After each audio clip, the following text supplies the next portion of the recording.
Les 3 meilleures habitudes des personnes riches. Sur cette vidéo, je vais te partager les 3 meilleures habitudes des personnes riches qui m'ont permis d'atteindre ma liberté financière et que si toi aussi tu mettais en application, tu pourrais aussi atteindre ta liberté financière.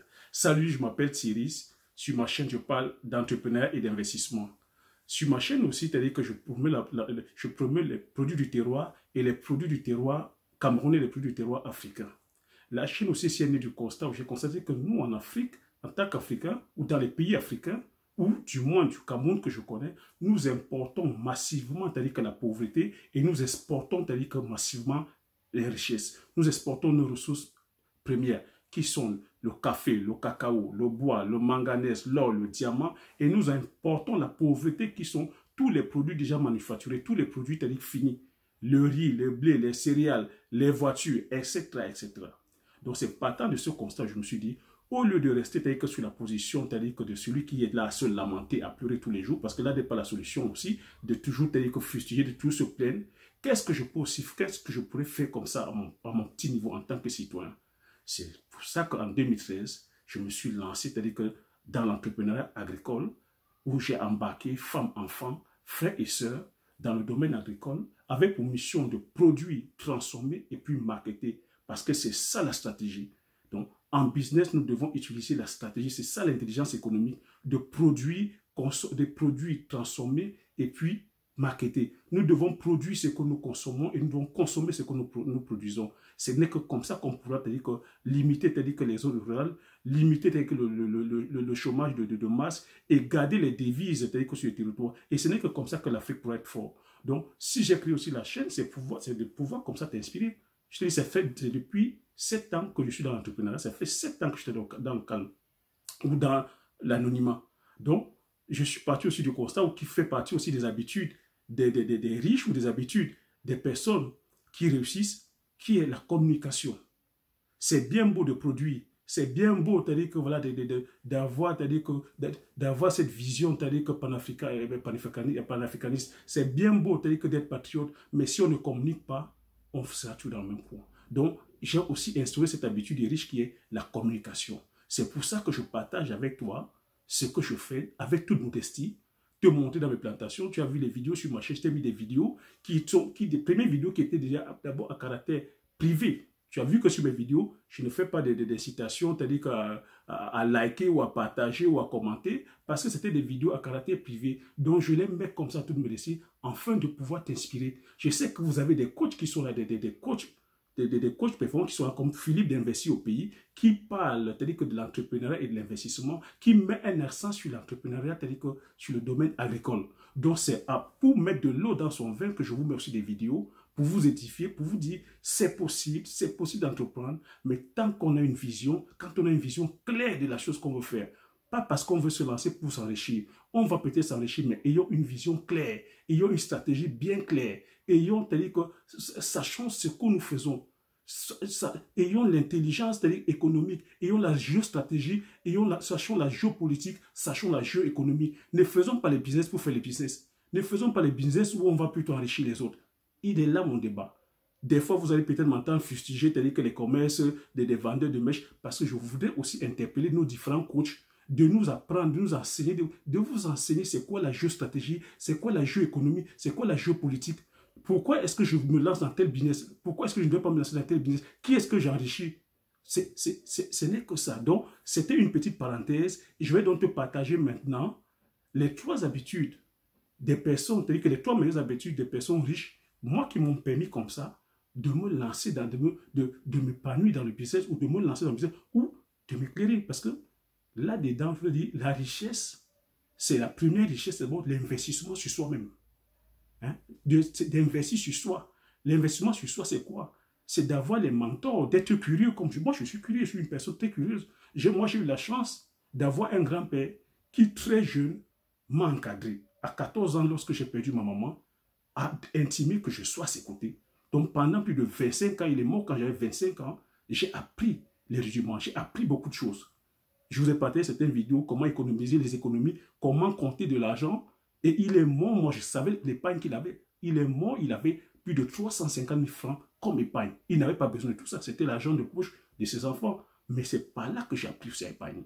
Donc, avoir les mentors, s'instruire, investir sur soi-même, c'est-à-dire acheter des livres. Vous voyez, j'ai des livres. C'est quoi? L'homme le plus riche de Babylone. On lit Napoléon Hill, mon guide, mon mentor. Hein? Père riche, père pauvre. Réfléchissez, devenir riche. Tout ça, c'est Napoléon Hill. Hein? La chèvre de ma mère, de Ricardo Kanyama. Donc, vous voyez, c'est autant de choses, c'est autant de lectures. Et ça, je lis aussi beaucoup les livres audio. Je lis beaucoup de livres audio.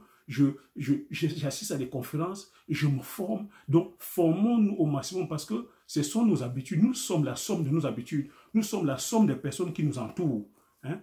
Tu es là où tu es aujourd'hui parce que c'est la société qui nous façonne, ce sont nos parents qui nous façonnent. Nous sommes la somme de notre environnement. Donc, si tu es là aujourd'hui, tu es là où tu es là aujourd'hui, c'est par rapport à tes habitudes antérieures.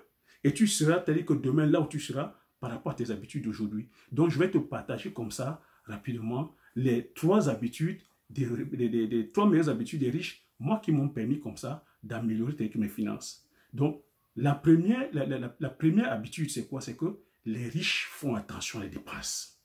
Ça, c'est un point. Je ne sais pas comment toi tu fais, si toi tu t'en sors avec ça, mais les riches font attention à les dépenses. Les riches comptent au centime. On a coutume à dire, ah, les riches sont des radins. Non, ils sont pas. Ils font attention.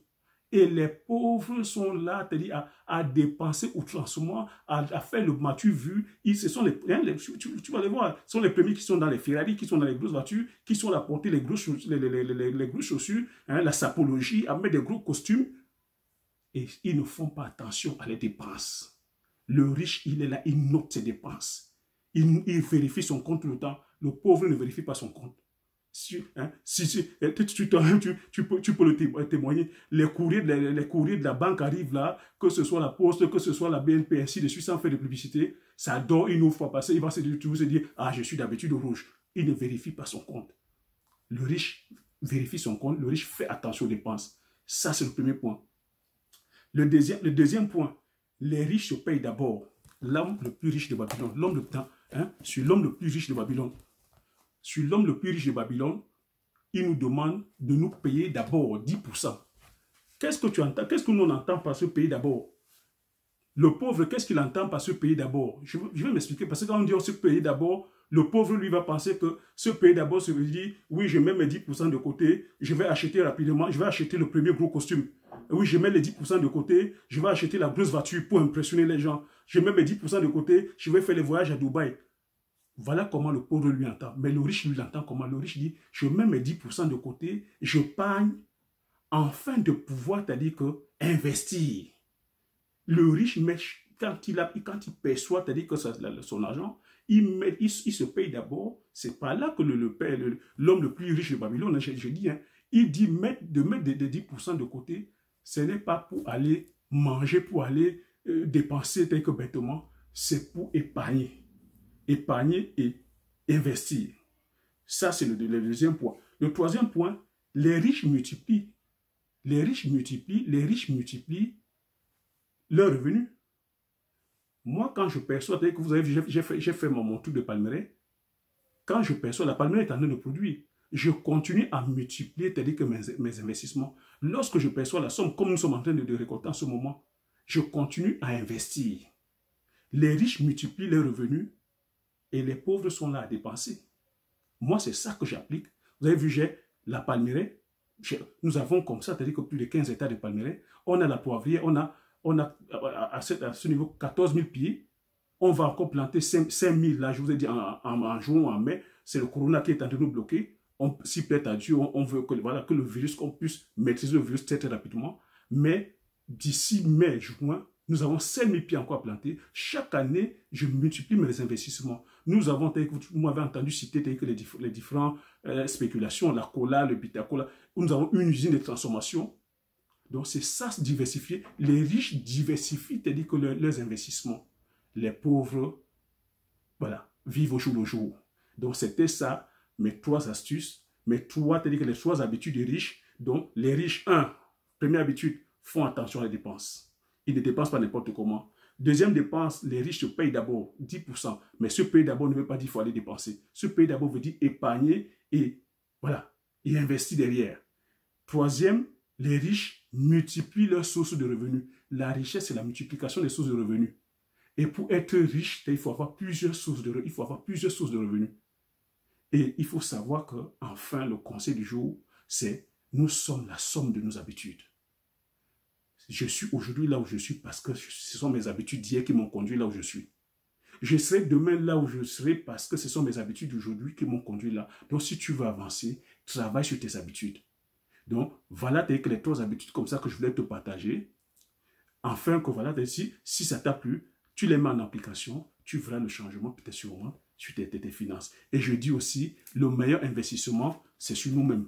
Hein? Il faut acheter des livres. Le meilleur investissement, c'est de s'instruire, hein? C'est sur soi-même. Lire les livres, acheter les livres, assister au séminaire, hein? Vos différents coachs, assister auprès de vos différents coachs. Voilà. Vous formez-vous continuellement parce que ça, c'est les habitudes des riches aussi. Les riches se forment continuellement. Les riches investissent sur eux continuellement, sur leur formation, hein, sur leur intellect, parce que la meilleure richesse, c'est la connaissance. C'est ce que tu as dans la tête. Tu peux perdre ton argent. Je t'ai raconté mon histoire avec le poids. J'ai perdu 10 millions de francs, mais ces 10 millions, tu dis que voilà, c'est une ressource. Mais dans la tête, ce que j'ai gagné, voilà, c'est des tonnes de livres. Ça, on ne peut pas l'enlever. Je suis allé apprendre, je suis allé me former. 3 années, je suis revenu. J'ai mis en application et le poivrier est là. Aujourd'hui, avec 4 hectares, tu sais ce que c'est l'estimation? Un hectare, c'est 4 tonnes de poivrier. Et 4 tonnes, c'est 4000 kilos. Et 1 kilo de poivre, je l'exporte ici en Europe, c'est dans les 200 €.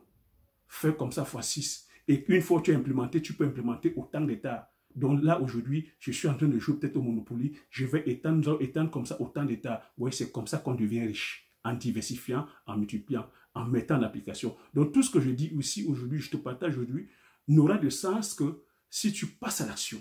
Si tu mets en application, parce que c'est comme ça.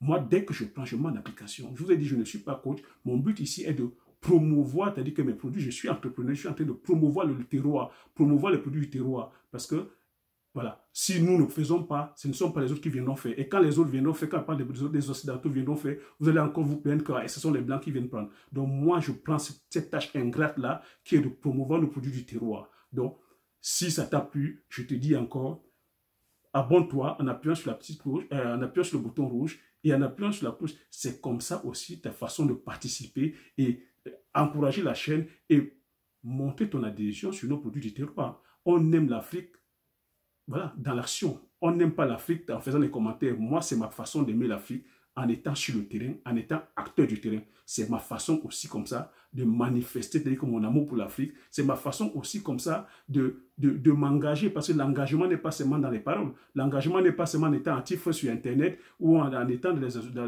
les associations. À un moment donné, on va nous demander aussi, qu'est-ce que tu as fait? C'est bien beau de parler. Qu'est-ce que tu as fait pour l'Afrique? J'aimerais tellement regarder dans la glace et dire, j'ai fait à mon niveau. Voilà.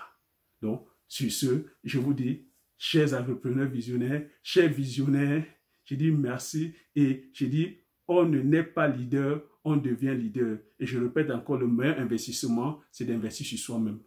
Continuez, c'est-à-dire qu'à vous former, soyez curieux, informez-vous et investissons pour notre Afrique que nous aimons tant. Merci, ciao.